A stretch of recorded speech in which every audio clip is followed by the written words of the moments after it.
अस्सलाम वालेकुम। कैसे हैं आप सब लोग। आज मैं लेकर आई हूँ आपके लिए एक बहुत ज़बरदस्त और आसान सा टी टाइम स्नैक मीठी टिक्कियाँ। जी हाँ, इसको मीठी टिक्कियाँ कहा जाता है। और आज हम मीठी टिक्कियाँ जो बना रहे हैं ना, बिल्कुल परफेक्ट मेजरिंग कप से। और आप इसको ज़रूर बनाइएगा, बहुत ही आसान और हेल्दी रेसिपी। तो जी चल के रेसिपी स्टार्ट करते हैं। सबसे पहले लिया है मैंने 2 कप मैदा। हम मैदे को अच्छे से बिल्कुल छान लेंगे ताकि इसमें किसी किस्म की कीड़ियाँ वगैरह जो होती हैं, लम्स, वो ना रहें। बहुत अच्छे से हम बारीक छन्नी से मैदे को छान लिया। और जिस रेसिपी से मैं आपको बता रही हूँ ना, आपने उसको ही फॉलो करना है। जिस कप से मैंने मैदा लिया था, 1 कप ले लिया मैंने पिसी हुई चीनी। और आप शुगर को घर में पीस लीजिएगा। चीनी को आधा कप चली गई है इसके अंदर बारीक वाली सूजी। सूजी भी बिल्कुल साफ़ सुथरी थी। और 4 टेबलस्पून चले गए हैं इसके अंदर सफ़ेद तिल। और उसके बाद जाएगा इसके अंदर 4 टेबलस्पून के करीब पिसा हुआ खोखरा, जिसको डेसिकेटेड कोकोनट भी कहा जाता है। और उसके बाद जाएगा इसके अंदर इलायची पाउडर। आप चाहें तो वनीला एसेंस यूज़ कर सकते हैं, या इलायची पाउडर का जो एसेंस आता है ना, आप वो भी यूज़ कर सकते हैं, जो भी आपके पास आसानी से अवेलेबल हो। और ये चला गया है इसके अंदर घी। ये तकरीबन 5 टेबलस्पून के करीब घी था, जो मेल्टेड घी था।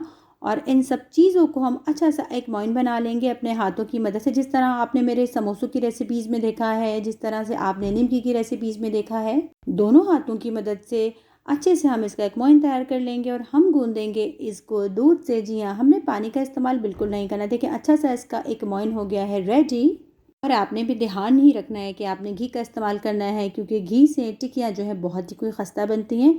और अब चलते हैं हम इसको गूंदने की तरफ। मैंने लिया है आधा कप दूध, आधे कप से थोड़ा सा ज़्यादा, लेकिन ये नीम गर्म दूध है। हम एक साथ सारा नहीं डालेंगे, थोड़ा थोड़ा करके हम दूध को ऐड करेंगे। और हमने गूंदना है इसका एक सख्त आटा। जिस तरह से समोसों वगैरह का सख्त आटा गूंदता है ना, आपने नरम आटा बिल्कुल नहीं गूंदना। और इस आटे की डो लगाने में मुझको आधे कप से भी कम दूध लगा है। और देखिए, हम इसको रख देंगे आधे घंटे के लिए बटर पेपर से या कपड़े से ढक के। और आधे घंटे बाद हम देखेंगे इस डो का क्या हाल है। देखें जी, आधा घंटा हो गया था। और अब हम इस डो को 3 हिस्सों में तकसीम कर लेंगे, 3 पोर्शन बना लेंगे। आप चाहें तो 2 पोर्शन भी बना सकते हैं, लेकिन 3 में आपको काफ़ी आसानी रहेगी। मैंने भी इसके 3 पोर्शन बनाए हैं। और उसके बाद हम जो एक बेलना होता है, जिसको बेलन कहा जाता है, हम इसको बेलेंगे। बहुत ही अच्छी, बिल्कुल मक्खन मलाई जैसी डो तैयार हुई है। आप देख सकते हैं, मैं जब इसको तोल रही हूँ तो कितनी ज़बरदस्त ये लग रही है। ये सख्त, बिल्कुल नरम नहीं है, लेकिन बहुत ही कोई क्रीमी है। और आप चाहें तो इसमें सूखा दूध भी ऐड कर सकते हैं, उससे भी बहुत अच्छा टेस्ट आ जाता है। और अब हम इसको बेलेंगे, लेकिन आपने ध्यान रखना है, आपने इसको बिल्कुल पतला नहीं बेलना। और आप देख सकते हैं, किसी किस्म का घी और आटे का मैंने इस्तेमाल नहीं किया है, खुश्क मैदे का इस्तेमाल नहीं किया है। खुद से खुद आराम से बिल्कुल बिल जाएगी। और आप कोई जो घर का बॉटल का कोई ढक्कन होता है, कोई कैप होता है, आप वो भी ले सकते हैं। और मैं इस्तेमाल करूँगी स्टील के जो गिलास होते हैं ना घर में, मैं उस ग्लास की मदद से इसको कट करूँगी।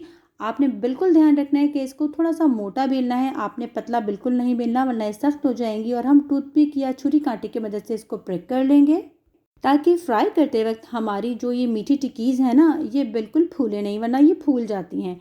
और जो अच्छी नहीं लगती हैं, उससे इसकी शेप ख़राब हो जाती है। हम सारी टिक्कियों को इस तरह से बिल्कुल रेडी कर लेंगे।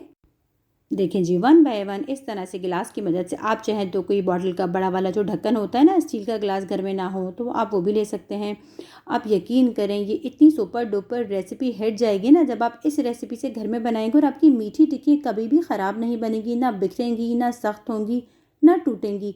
बहुत ही ज़बरदस्त बनेगी। बस आपने ध्यान रखना है इसके मेजरिंग का, कि कितना सामान हमने लेना है। ऑयल है हमारा मीडियम गरम, मीडियम हॉट, और बिल्कुल मीडियम टू लो आंच है। और हम मीठी टिक्कियाँ फ्राई करने में तकरीबन 3 से 4, साढ़े 4 मिनट लगेंगे। और हमारी दोनों तरफ से टिक्कियाँ जो हैं वो अच्छी सी गोल्डन हो जाएंगी। आपने ध्यान रखना है, फ़ौरन से टिक्कियाँ डालती आपने पलटना नहीं है, क्योंकि टिक्कियाँ होती हैं नरम, वरना ये टूटने का बड़ा ही कोई ख़तरा होता है। जब एक तरफ से टिक्की आराम से सिक जाए तो आपने दूसरी तरफ से पलटना होगा। डालते ही आप कभी मत पलटिएगा, वरना आपकी मेहनत हो जाएगी बिल्कुल ज़ाया। आप देख सकते हैं, माशाल्लाह माशाल्लाह माशाल्लाह से अल्हम्दुलिल्लाह, हमारी मीठी टिक्की हो गई हैं बिल्कुल रेडी। और इसमें जब आप खाएंगे, आप देख सकते हैं तिल भी बिल्कुल सामने सामने नज़र आ रहे हैं। आप जब इस रेसिपी से बनाएं तो इसको इसी तरह से फॉलो करें, ताकि आपकी मीठी टिक्की भी ऐसे ही बने। आप देख सकते हैं तिल कितने फ्रंट पे अच्छे से नज़र आ रहे हैं ना। तो फिर एक लाइक, सब्सक्राइब और शेयर बनता है। प्लीज़ मेरे चैनल को लाइक कर दीजिए, सब्सक्राइब कर दीजिए, शेयर कर दीजिए, ताकि इतनी सारी मेहनत जो आपके लिए की जाती है तो हमें भी खुशी होती है।